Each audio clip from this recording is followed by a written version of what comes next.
Hello and welcome, everyone. Thanks for joining me. So, I've been thinking about this for a couple of days. You know, when Bryan Kohberger was first arrested, we all couldn't wait to get our hands on the PCA, or at least those of us interested in true crime wanted to know why he committed this crime. And after reading the PCA, it really didn't answer too many questions. As it turns out, the whole stalking claim was extrapolated from the data in the PCA, which places him near the home based on tower pings on 12 separate occasions. And that was coupled with comments made by the Gonsalves family, including his telephone touching their Wi-Fi or Bluetooth touching their Wi-Fi, as well as other comments when the house was going to be torn down. Mr. Gonsalves is concerned that people wouldn't be able to visualize where he was hiding and watching them. And that was pretty powerful stuff, to come, especially from a victim's family member. And this would allude to some sort of inside information regarding the case. I mentioned this on my last live or my last video that I would never have guessed that the stalking claim was based on the tower pings. It makes no sense to me because, like I said, tower pings really don't mean a whole lot in and of themselves, particularly in an area like that where I don't suspect there's that many phone towers because the population isn't that huge. And yes, I know he lives in Washington State, but it sounds like Moscow, Idaho was the cooler place to be and the better place to shop, etc., etc. So, and he's also innocent until proven guilty, right? But this whole stalking narrative was sold along with the incel narrative, along with the Gonsalves family again mentioning that Kaylee had a stalker that was reported. In fact, the police interviewed a couple of people, and then we thought maybe that was part of it. We didn't know. But this thing really got strung along a lot by the Gonsalves family in their interviews. And then, of course, by the mainstream media with the incel. And I can remember listening to these hired doctorates going on and on about how he just was the classic incel and he fit the type, etc. And it's at the time it was infuriating to watch because of the way that they made these judgments about the defendant, and I just didn't understand how they could make that much judgment on such little information because I wasn't able to find anything on him. In fact, if you go searching like I have, it's really hard to find a whole lot about him other than what's been mass produced by the media. We know about him wanting to be an Army Ranger. We've all seen the picture of him doing the push up when he was a little huskier. We know he had to leave that program for some unknown reason. We're led to believe it has something to do with a problem with a female, but at the end of the day, that's not been verified, and they can't tell us anyway. It would be illegal.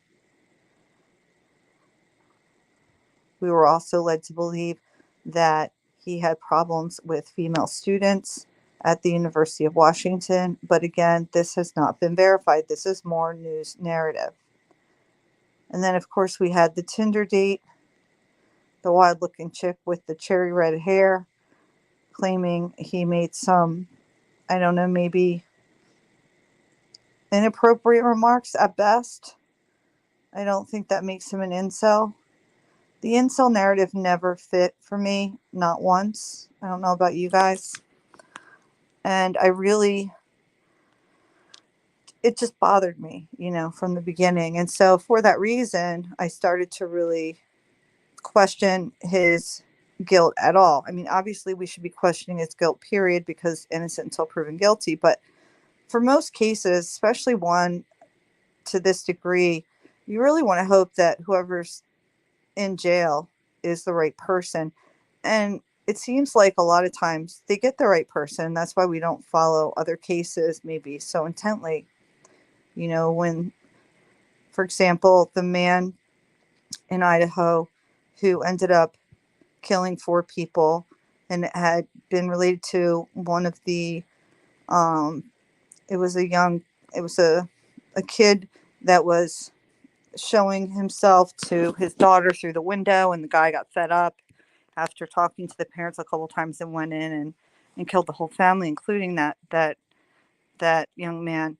And that was pretty much an open and shut case, right? I mean, I haven't followed that at all. I'm assuming the guy is in jail. I'm assuming, yes, he's innocent until proven guilty, but it's pretty much clear that they caught the right guy. We know the motive, and it wasn't really hard to you know, put things together. And this happens all the time with a lot of different cases, a lot of horrible cases. But in this case, it's just remained this mystery. And they've been happy to fill the void, the news, the mainstream news, with their narratives. And it's just really, it's annoying because their narratives are no better than any narratives that we've come up with over here in social media platforms. They like to guffaw and say things like, our sources or our theories or whatever they are. But honestly, I think we've done more research into the lives of the people surrounding this case than anybody reporting it on News Nation or any mainstream media outlet. I'm not saying that any of us have hit on the theory correctly yet, but we're allowed to postulate, especially when they're not giving us anything that makes any sense. And it definitely seems as if they're giving us a puzzle to complete. That's a different story and a tangent for another day, because I will be talking about that. But for now, I just want to talk about how the mainstream media, once again, goes on with these narratives. Now, the stalking has been proven false. Has anyone retracted that? No. Has the headline been, you know, breaking news, Bryan Kohberger was not stalking any of the victims? That should have been a headline news. People are interested in the Bryan Kohberger case, not just people on YouTube that obsess about it, but everybody's interested in this case. It should have been a headline news, and it would have sold newspapers. So don't tell me that they won't say that because it doesn't sell, because it would. They didn't put it out there because the media is not run by people just trying to make money. It's also run by people who are owned by the state, basically. It's state-run media at this point. It's another reason why I don't agree with the death penalty, because no matter what, no matter if the person is ultimately found guilty and how horrible the crime is they committed, you're giving the state the power. You're giving the state the power to kill someone. And look how easily it is for them to paint someone as guilty. And when they're wrong, they don't come out and say they're sorry or apologize about anything. And that's really fucked up. And it makes me angry. It irritated me before. Now it just angers me because he didn't stalk them. He did not stalk them. Period. Didn't stalk them. Now, in terms of following them on social media, I know I went into the whole Garrett discovery. I don't know where Forensic Frenzy is in terms of verifying or interviewing the Garrett discovery. The facts are, it's out there. I believe her that she spoke with someone, and that person that owns the company said that yes, that's what they found, and yes, they stand behind it, that that's his actual account and not just some shit poster. So what does it mean?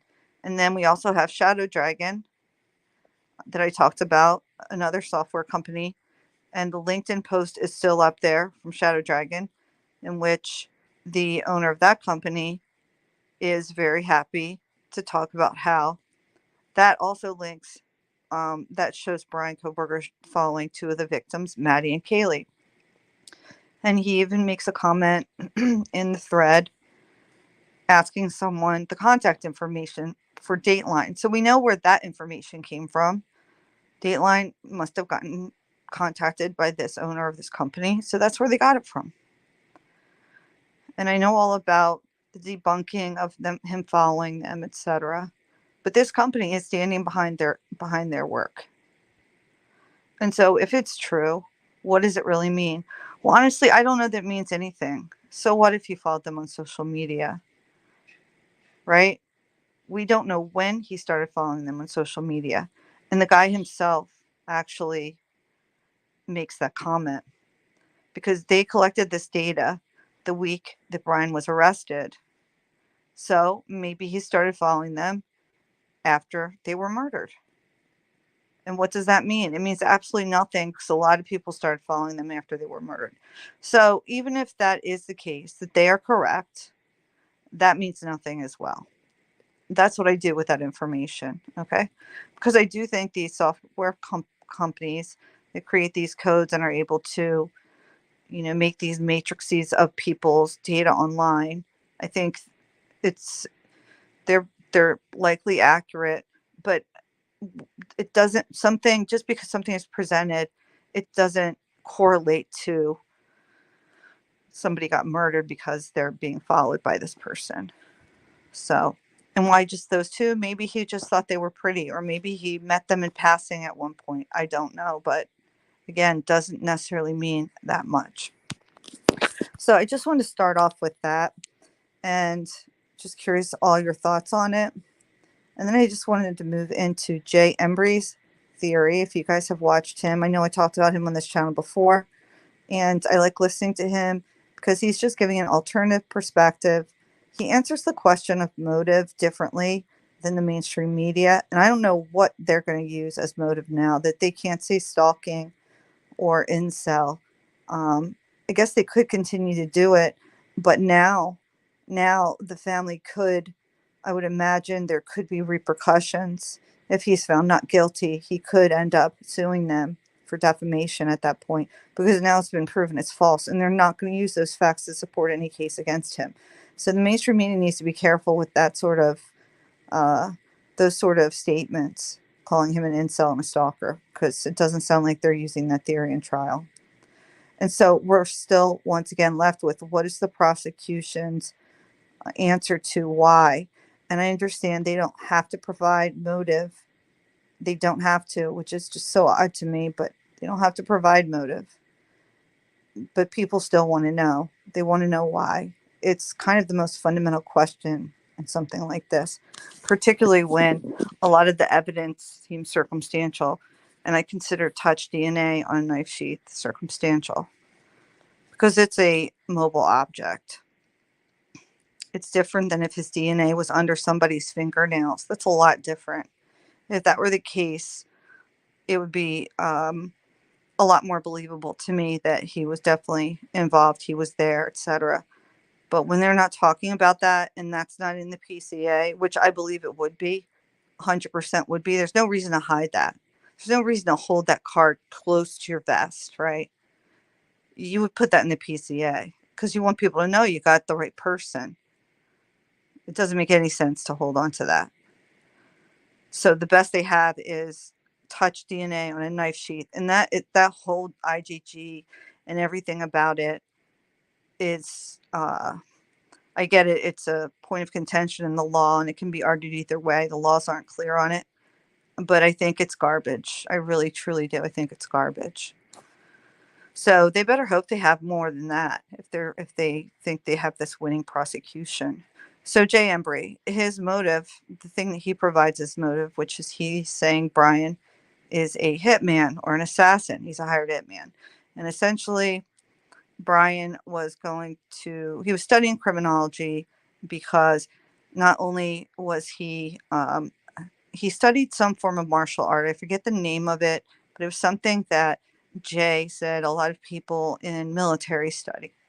but it's, I think a screama or something like that, but it was some MMA type style fighting. And he seemed quite positive that Bryan was someone who could handle himself.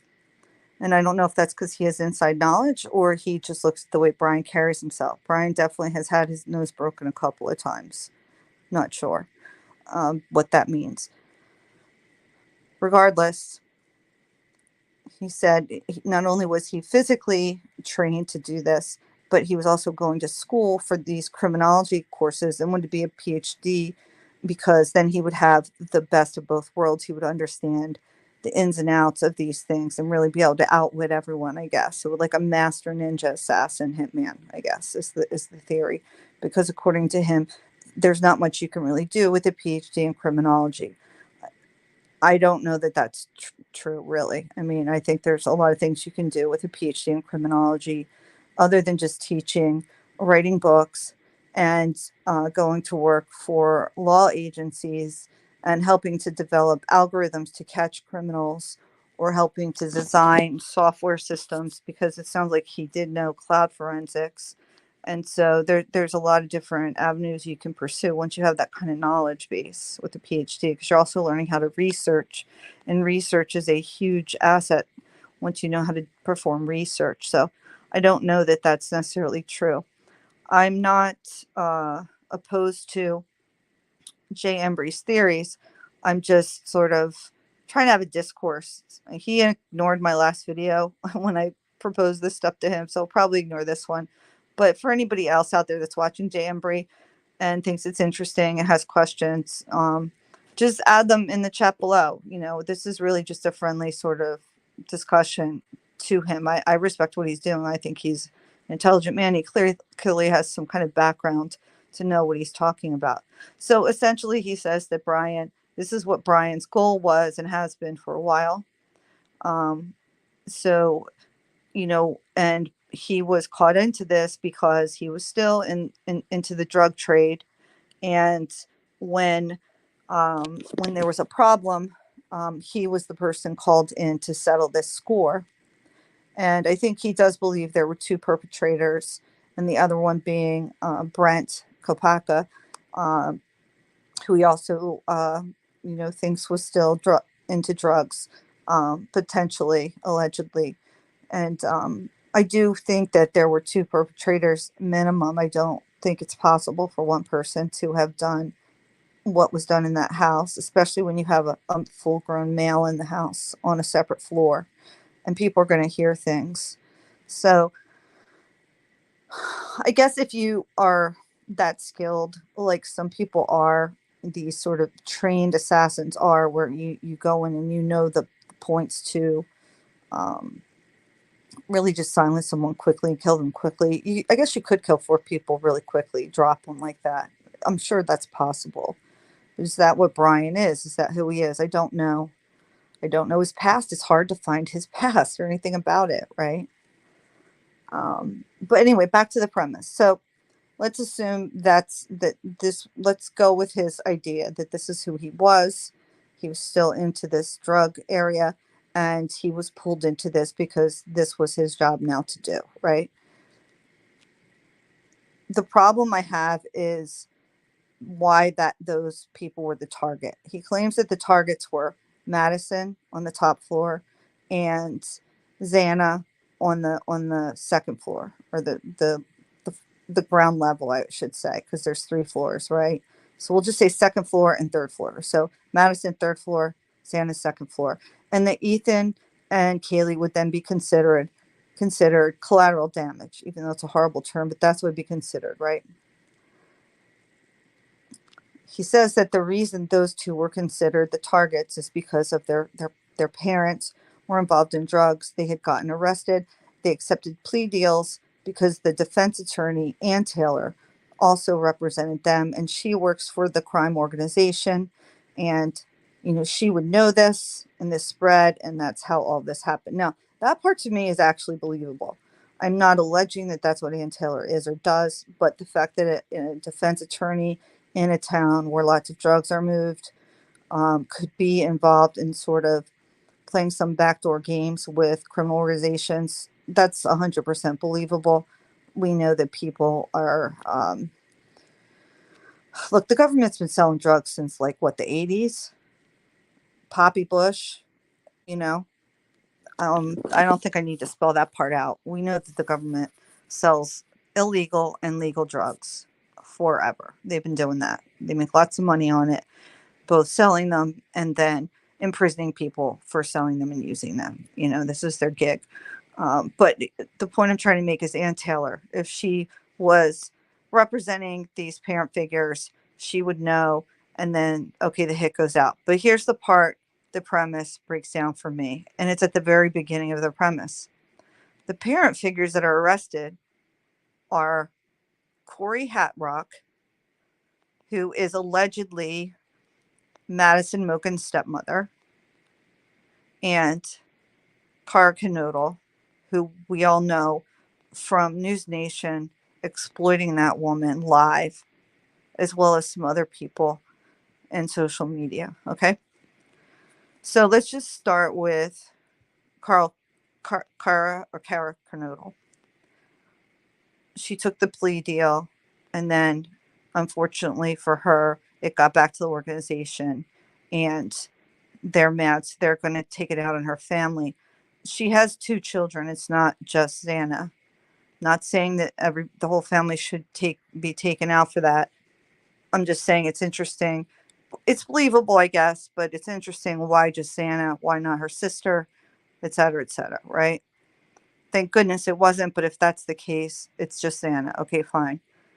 But then, if it was just that, okay, but then we've got, on top of it, Madison Mogen, stepmother, Corey Hatrock. Now, Corey Hatrock only married Ben Mogen, Madison's father, in 2020, according to the Facebook report, if that's to be believed. And so she really wasn't even, it wasn't like she grew up with her as a mother figure, right? And she had her own mother, Madison. And then she also had her adoptive family, which was Kaylee's parents, who have her ashes next to Kaylee's. They have her ashes, not her parents, not Corey Hatrock, not Ben Mogen, and not the Laramies or Caulfield Laramies. So I find that really interesting. Although it's possible maybe they have some of their ashes. I don't know. But either way, Corey Hatrock has her own children. She has her own children. And she has more than one child. And so why was it Madison that was the target that they were going to get back at her for? That makes 0 sense to me. It makes 0 sense to me. And it also seems very sloppy for an organization to target somebody's stepchild like that. It just doesn't, it's not computing. And I don't know that world. So maybe there's something somebody else knows that can make sense. But if that's the premise, that they're the 2 targets, it doesn't make sense that Corey Hatrock's Madison Mogen is the one to get it because Corey Hatrock messed up. Does anybody else understand where I'm going with that? Yeah. So I'm not saying that Corey didn't care about Madison or anything like that. I'm just saying, I think that I know she had her own children. So why? And I'm not wishing them any ill will. I'm just saying it doesn't make sense to me. So, and then the other piece is, if you're going to put a hit out on someone, is there some time limit? Like, did he have to get it done that night? Like, you have to do it this night, the night of like a big football game, right?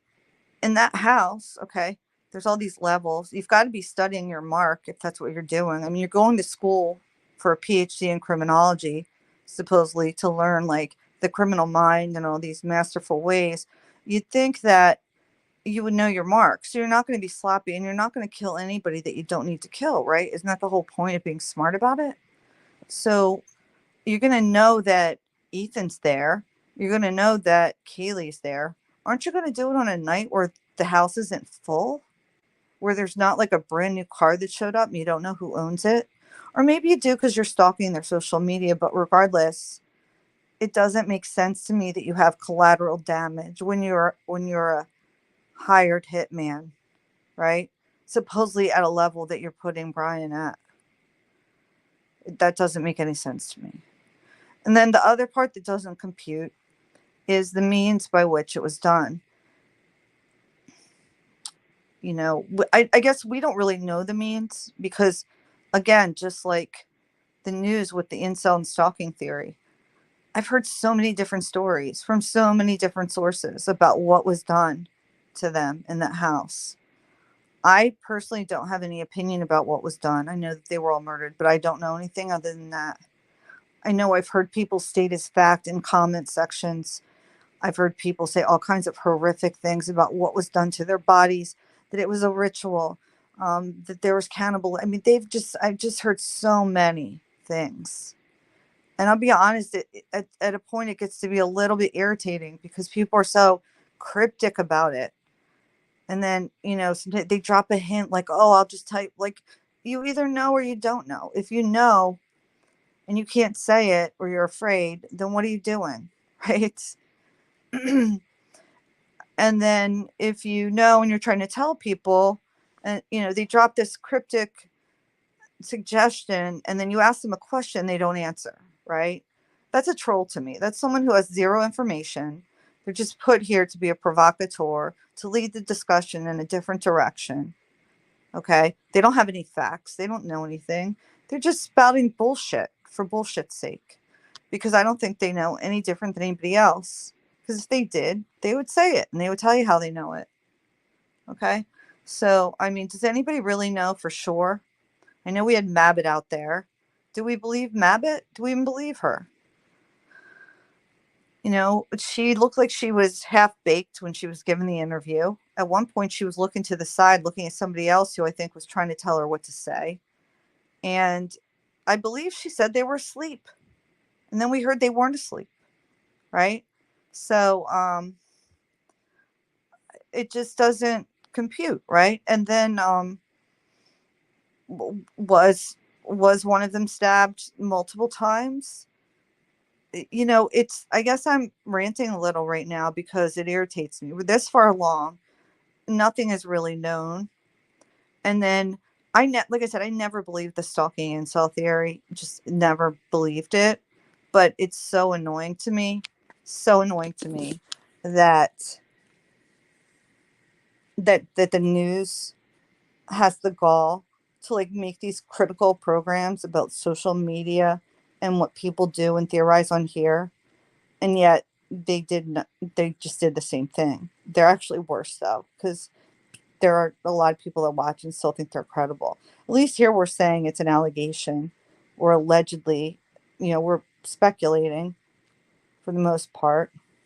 Nobody's on here saying this exactly what happened, at least not that I know of. Most people are on here saying we're not sure, and we're giving him the presumption of innocence, which is what he should have at this point, right? The presumption of innocence.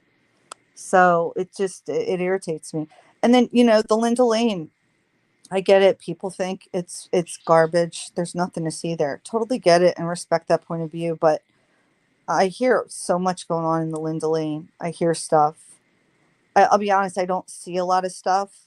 I know people slow down the images and things. I have seen a few things in there that are odd. But for me, it's what I heard. And what I said I heard is exactly what I heard. And that stuff was disturbing. It was highly disturbing what I heard. And so again, I'll say the disclaimer. I don't know if that was overlaid, if that's some kind of hoax, if that was actually from that night, that time, that day.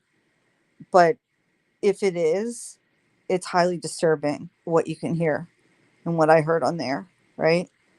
And even if you don't believe the voices, even if you say I don't hear those voices and she's whack or whatever, that's fine. You don't have to believe what I hear or hear what I hear. It's okay. What about the cars? What is going on with all the cars? Why are there so many cars rip roaring around there? What are they doing that time of night? I thought Payne said it was quiet, right? I thought he said he was quiet. So, yeah. So anyway, I just wanted to hop on and talk about Jay Embree's theory of Bryan being the assassin. It's the premise that throws me. If after the premise, I could buy where like there's a drug hit because people are tattling. I could buy that because like you can see there's just drug bust after drug bust going on in that area, right? You can see that happening. I think they just had another big bust. And there's a lot of Aryan Nation and white supremacy all over this case from the beginning. I've seen it. I've seen it in a lot of places. I don't know if you guys noticed that or not. I think that is because it's in Idaho, and there's a lot of that in Idaho. But clearly there's something wrong. There's something amiss. There's things being hidden. And that was from the jump. We all saw that. We all knew it. It's not right they tore the house down. That's absolutely insane. Even from, who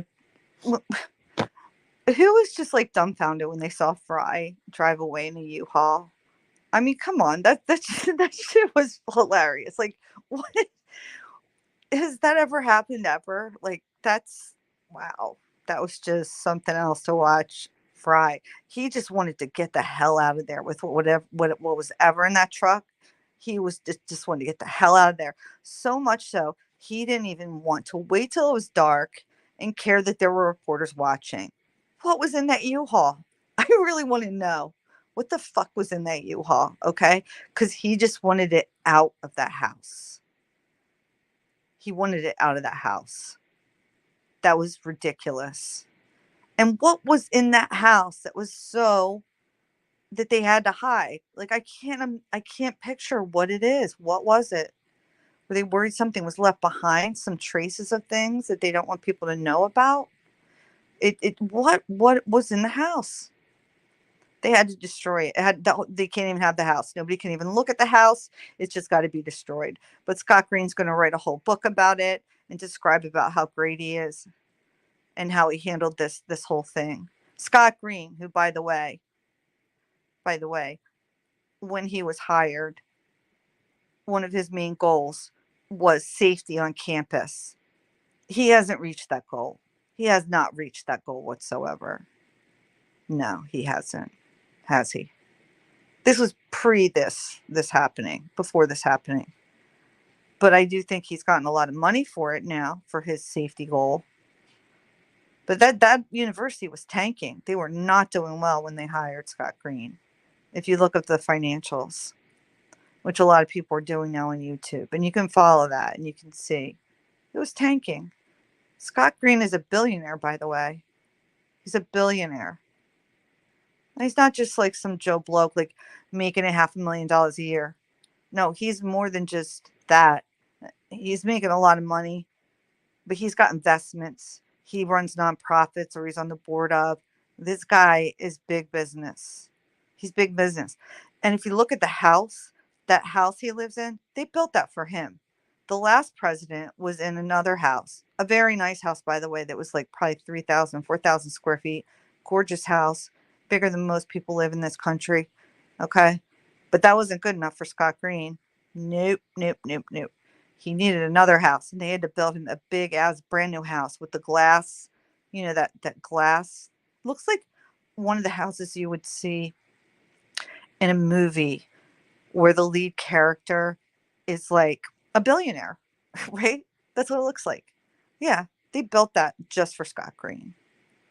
Yeah. So, yeah, it's really crazy over there. It's crazy over there. And now the memorial, right? It's all about the memorial for the kids. We got to make a memorial for the kids. We got to get rid of this house right away. Can't even have that house there. Don't look at the house. We got to pulverize the house. Got to be gone. And we got to put up a memorial. There's not going to, who knew? Raise your hand if you knew. There was never going to be a memorial there for those 4 kids. Who knew that right off from the jump? We all knew that. I knew it. And you knew it too. We all knew they were never going to put a memorial there. And if you ask me what's going to go up there, is housing for students or some other thing for the university to make money off of. And they'll have some little bitty little stone thing in memorial for students that have passed. There's not going to be some memorial garden or some beautiful park setting. Nothing like that. Nope. They're not going to waste that property there, that real estate. Absolutely not. They're just going to give it a little time. Not much, not too much time though, because time is money, and Scott Green is all about the Benjamins, right? So he's not going to let it go too much longer before he starts developing that. People's memories start to fade, and then you'll see. He doesn't care about the students dying. Not in my opinion, he doesn't. Not with his fake crocodile tears. I'm passing judgment. I should give more grace. Anyway. So yeah, I just popped off a little bit, guys. Mostly because it irritates me that the mainstream media is so hypocritical. I don't know why I even care. Honestly, who cares, right? I don't even watch them. I guess I do because I get some of it on YouTube. You hear them. But yeah, I just want to talk about that. Embree does have a good theory. I think it's still worthwhile. It's just when it falls apart at the premise, it's hard. So I'm hoping that he'll address that again. He did sort of address it very quickly because I'm not the only person I think that brought this up. Sure, I'm not. We all think along the same lines with these things.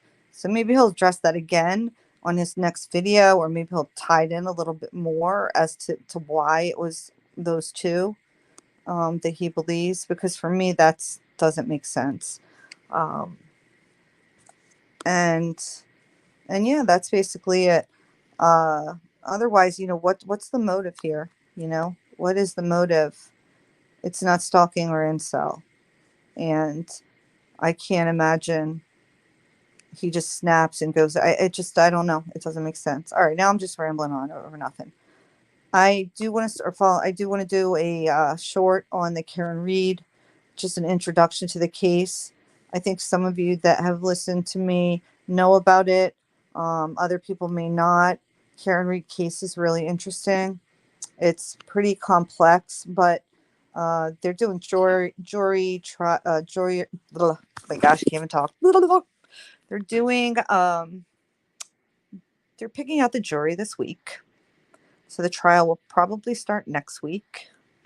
I'm hoping to actually go up one day just to sort of see what's going on and run into some of the players and say hello. But yeah, so I'm hoping, and then maybe I'll do a live tomorrow.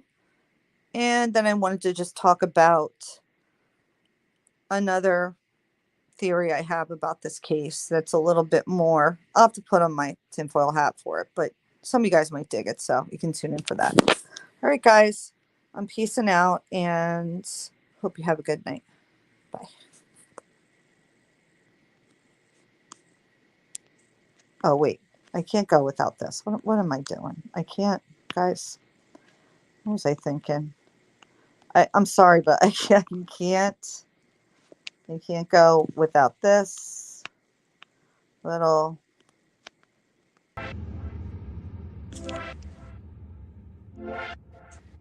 This just gives me life sometimes, It's just one of those things.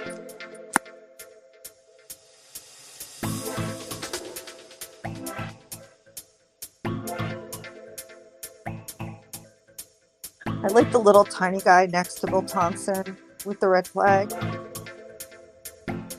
Just getting down.